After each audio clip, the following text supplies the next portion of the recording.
On June 22, 2011, federal agents watch an apartment building in Santa Monica, California. Inside lives an elderly man who has spent 16 years avoiding them. At approximately 5:45 p.m., agents use a ruse to draw him into the building's garage. The man steps outside. They examine his face and place him under arrest without a struggle. James Whitey Bulger has finally been found. But the most important part of this manhunt is not where it ended. It is how the fugitive received enough warning to escape in the first place. This is the hunt for Whitey Bulger. Bulger is 81 years old when agents arrest him. He once led the Winter Hill Gang, a criminal organization operating from the Boston area. Federal authorities wanted him in connection with racketeering, extortion, money laundering, drug trafficking, firearms offenses, and 19 murders. In August 1999, the FBI placed him on its 10 most wanted fugitives list as fugitive number 458. The reward for information leading to his capture eventually reached $2 million.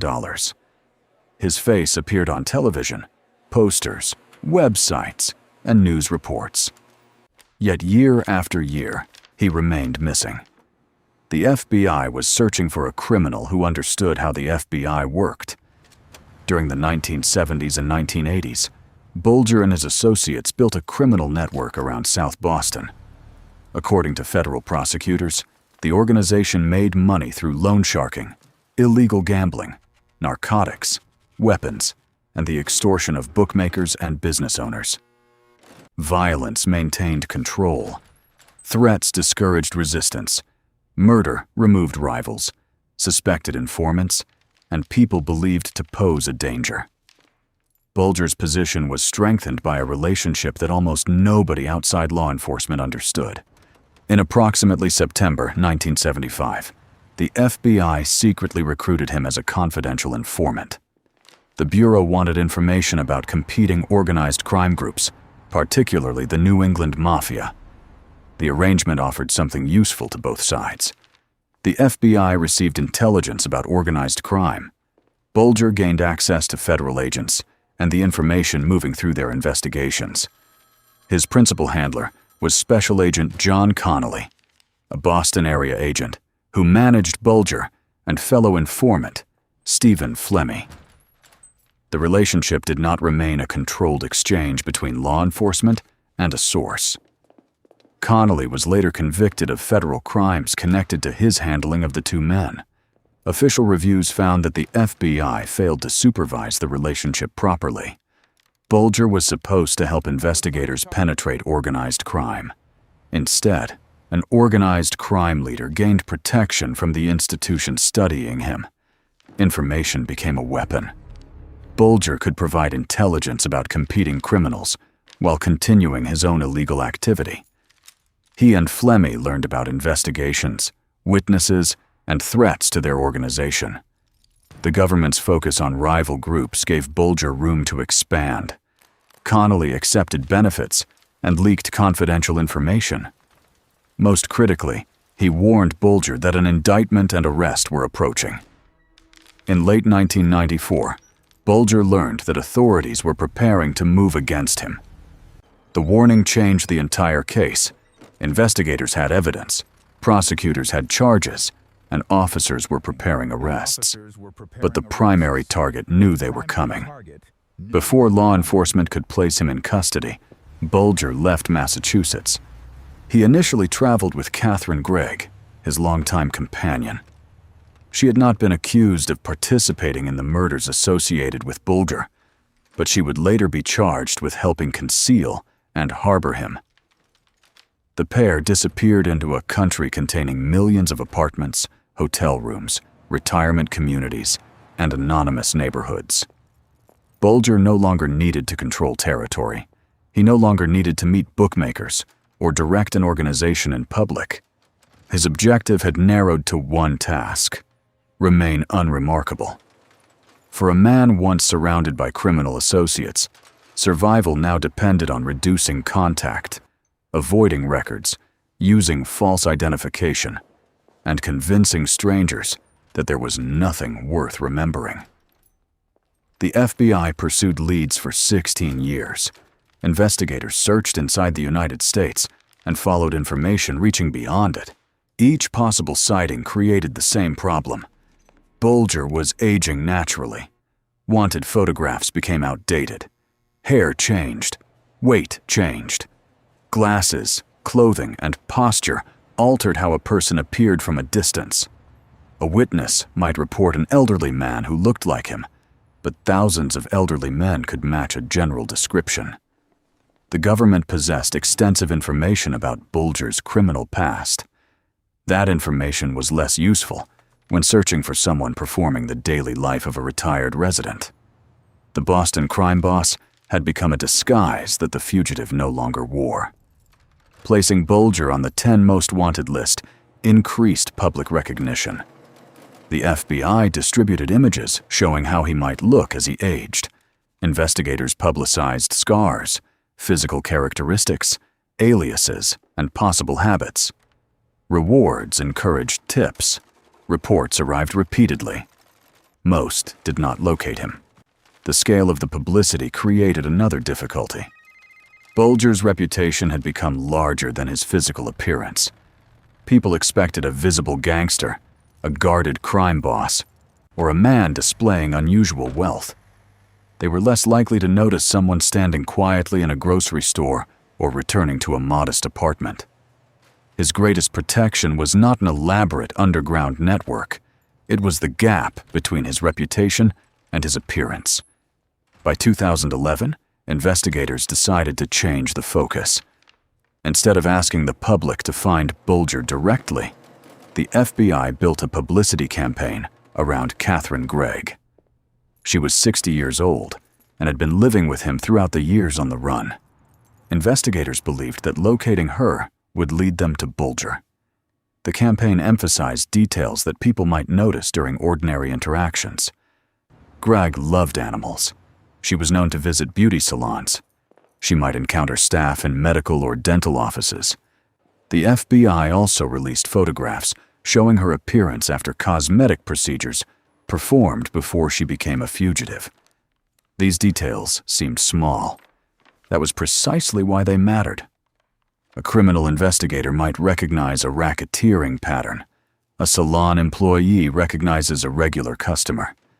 A veterinarian notices how someone behaves around animals. A neighbor remembers the older couple nearby.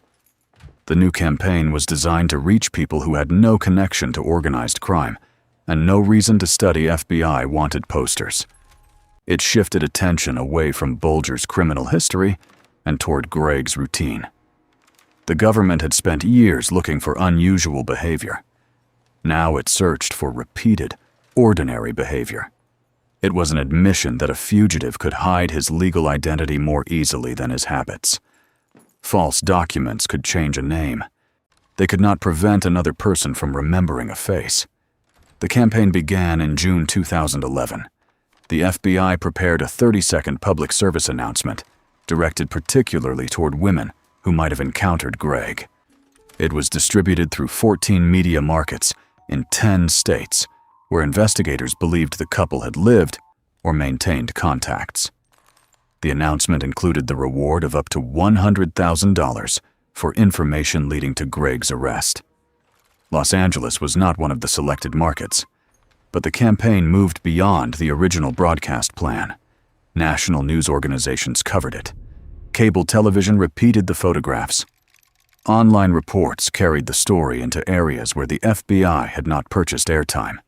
Within days, the campaign reached someone who recognized the couple. On Tuesday, June 21st, shortly after 8 p.m. Pacific Time, the FBI's Los Angeles office received a tip produced by the publicity. Agents sent the information to a command post in Boston. The command post had been created to analyze the expected response, separate weak reports from promising ones, and direct credible leads to personnel around the country. Agents and analysts examined the new information. Certain details appeared specific enough to investigate. By 10:50 the following morning, The Boston office asked members of the Los Angeles Fugitive Task Force to begin working the location.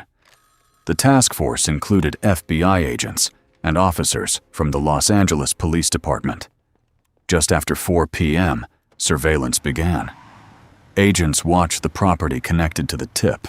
They soon observed two people who appeared to resemble Bulger and Greig. 16 years of searching had narrowed to one apartment building near the Pacific coast, but identification was not the same as arrest. Bulger had been described as violent and potentially armed. Agents did not know what was inside the residence or how he might react if confronted near a weapon. Entering the apartment directly created unnecessary risk. They needed him outside. At approximately 5:45 p.m., task force members used a ruse based on a supposed problem with a storage locker to lure him into the garage. Bulger emerged from the apartment. Agents moved in and confirmed his identity. He was arrested without incident. They then returned to the residence and arrested Greig. Bulger consented to a search of the apartment. Inside, investigators found more than $800,000 in cash, false identification, and over 30 firearms. The discovery exposed the machinery behind the quiet appearance. Cash allowed the couple to avoid transactions that could create financial records. False documents supported their assumed identities. Weapons remained close enough to preserve an option for violence, even though Bulger did not use them during the arrest. The former crime boss had compressed the remaining tools of his life into a private residence. The apartment also revealed the limitation of his method. Bulger could avoid banks, old associates, and official databases. He could not avoid every ordinary interaction. He and Greig still needed food, housing, medical care, and contact with the surrounding world. Each interaction created a person who might remember them. The FBI did not break a coded message or trace a secret criminal transfer. It changed the question presented to the public. Instead of asking who had seen Whitey Bulger, investigators asked who had seen the woman living beside him. One credible answer succeeded where years of broader publicity had failed. The hunt ended because the less famous fugitive was easier to recognize. Bulger was returned to Boston to face federal prosecution. In August 2013, after a trial lasting approximately 2 months, a jury convicted him of racketeering conspiracy and numerous criminal acts involving murder, extortion, narcotics, money laundering, and firearms. The jury found him responsible for the deaths of 11 people. On November 14, 2013, a federal judge sentenced him to 2 consecutive life terms plus 5 years. The court also ordered $19.5 million in restitution. The verdict established what prosecutors could prove beyond a reasonable doubt. It did not change the fact that many families had waited through the entire period in which Bulger was protected, warned, and then missing. The capture was presented as the success of persistence, public cooperation, and a carefully targeted media campaign. It was all three. Agents followed the final tip quickly. Analysts recognized its value. The task force made the arrest without casualties, but the full story contains a more uncomfortable mechanism. The FBI spent 16 years correcting an advantage produced by one of its own agents. Resources were deployed across the country because confidential information had reached the target before officers did. Bulger's ability to disappear was not created entirely by criminal intelligence. It began with institutional access. The public helped close the distance. The government had helped create it. At 5:45 p.m. on June 22nd, Whitey Bulger walked into a Santa Monica garage believing he was responding to an ordinary problem. Seconds later, the longest chapter of his escape was over. The cash, guns, aliases, and silence had bought 16 years. They could not survive one recognizable routine and one telephone call. The arrest answered where Bulger had been hiding. It did not erase why the search began so late. The first escape route came from inside the FBI.